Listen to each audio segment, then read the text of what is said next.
r/NoSleep. Posted by u/AlternateForMemes. My brother and I tried a Ouija board, and now he's dead. My little brother and I have always taken our lives for granted. We didn't grow up rich by any means, but we definitely had our needs and wants covered, for the most part. We never woke up wondering if we could eat dinner that night, or if the power would turn off because a parent didn't pay the bill. So, when my brother suggested we do something stupid, I felt no qualms about it. Surely, it would all work out, like it always had.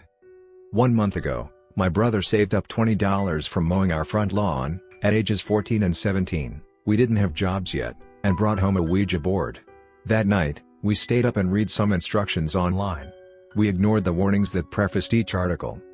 All I remember from that night was us putting our fingers to the planchette, and then waking up the next morning. When I asked my brother about it, he was confused and said nothing had happened that night. We had tried contacting something, I had moved the thing around, we laughed and he regretted spending the $20. Soon after this, I began to notice short lapses in my behavior control.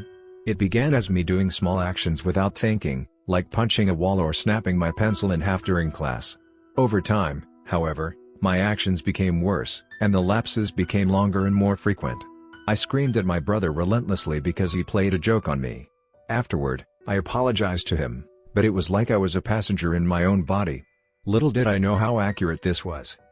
One night, as I lay down to go to sleep, I felt my heart drop into my stomach and once again, I could sense I was out of control. I was a passenger, I could only watch, as my body rose out of bed and left the house once my parents were asleep. I took a walk near the woods, minding my own business, it seemed. Hearing someone in the trees, I darted toward the noise. I tackled a lone person, probably minding their own business as I was. I tried to stop my body, but it was impossible. I hit his face over and over again, ignoring his attempts at communication and self-defense. I felt things break beneath the impacts of my fists, and even elbows. My own hands began to sear with pain, even through the rush of adrenaline. Eventually, the man stopped moving and was reduced to twitching. Once again, I watched. This was horrible. Who was this person? I'd like to say I was upset during this, but everything except my consciousness was shut down. My emotions failed to register the gravity of the situation until it was already over. Suddenly, it all hit me. My emotions raged, and I was terrified all at once, terrified of my actions, terrified of how out of control I felt, and terrified of what was going to happen to me next. I'd like to say that I called the police for this poor man, but I did not. I was concerned for myself. What would happen to me?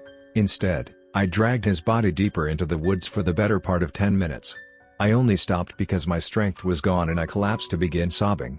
I stared toward the corpse I'd made, internally fighting every emergent thought. Leaving the body here was immoral and horrible. It's something a serial killer would do, but calling the police would end my own life. I would go to prison for life, or at the very least, a good portion of it. The justification which finally did it for me was that calling the police would not bring this man back from the dead. He was dead, I might as well not let him drag me down with him. It was at this moment that I noticed the blood on my clothes. How do I get out of this? I left the body in the woods and snuck back inside my house, throwing away my clothes in the outside trash bin. If I was caught sneaking in, I'd just claim to be sleepwalking.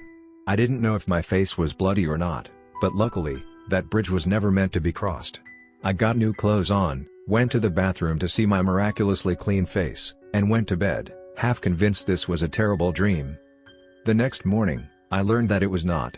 On my way to school, the bloody clothes were still in the bin. My body ached from the strain of yesternight, and my conscience screamed anew. I had killed somebody, but was it really me?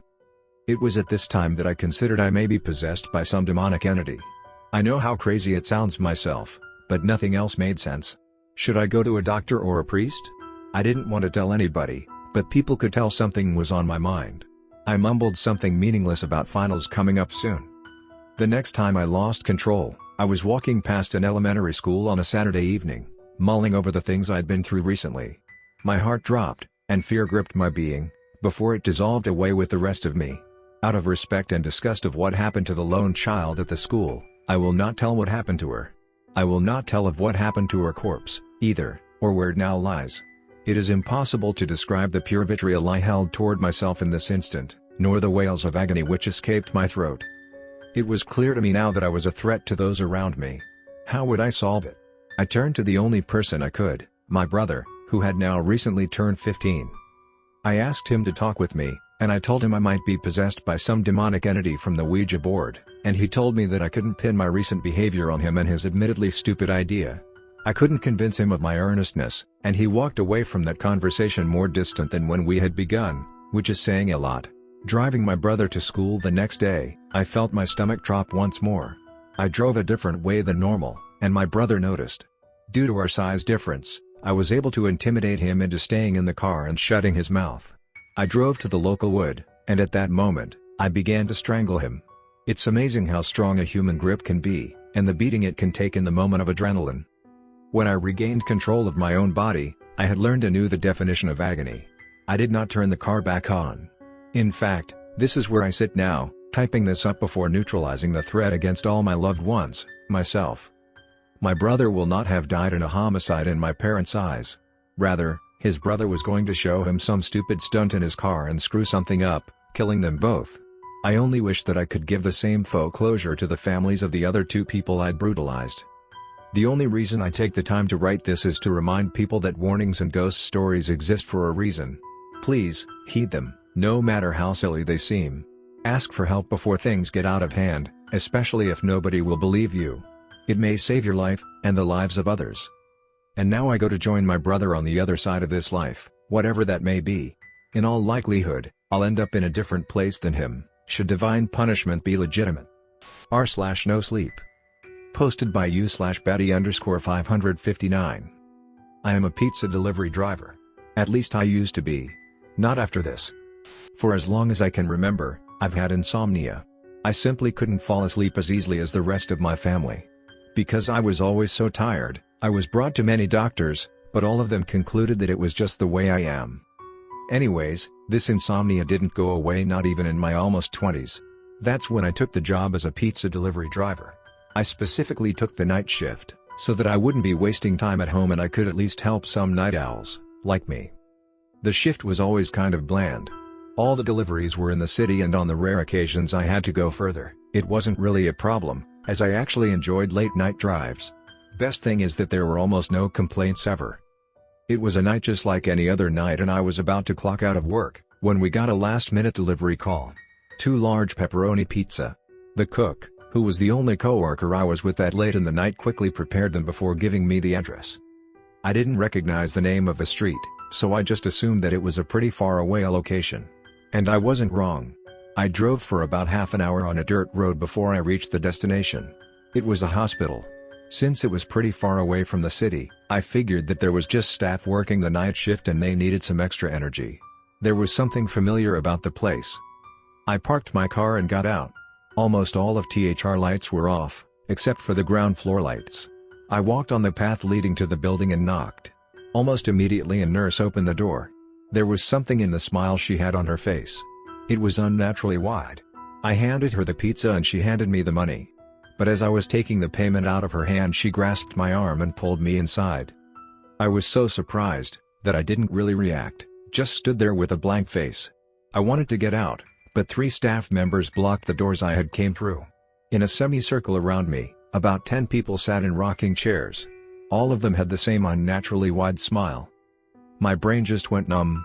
I could have never imagined that I would end in such a predicament. Suddenly, a glass-shattering scream came from one of the upstairs rooms. None of the staff seemed fazed. They all just stood there, smiling at me. "Time for dinner," they said, and all got up at the same time. They started heading for the room the scream had come from. Even the people at the door. That was my chance. I ran to the door and just crashed into it. It seemed that they locked it, because it didn't open right away, but I eventually got outside and headed for my car. I got in. Right before I started the engine, I took one last look at the building and saw someone in the window. One of my old coworkers was smashing himself against the window, trying to break through. He went missing a week before the incident and everyone thought that he quit. Now I see that he didn't. As I was backing away with my car, the very same nurse that opened the door for me came running and screaming at the top of her lungs. But I couldn't understand what she was saying. I never drove home so fast in my entire life. I got to my apartment and locked the door, then locked myself in my bedroom. I did not close my eyes the whole night. I called the police next morning and they went to check my claims. They told me that the hospital looked as if it had not been used in decades, with all of its old machinery still in place. Only a thing was fresh, a pile of bones discovered somewhere on the second floor of the building. The bones were so clean, they were white and they didn't have a single trace of meat left on them. I am pretty sure that was my ex-coworker, dead. The next week, I got a box in the mail. It wasn't big or decorated in any way, it just said present. Inside there was Dead's name tag and on the bottom of the box there was written in blood, "From your friends in St. Martin Hospital. Say hello to your sister from us." My sister died in a hospital with that name 6 years ago. Then I heard a knock on the door,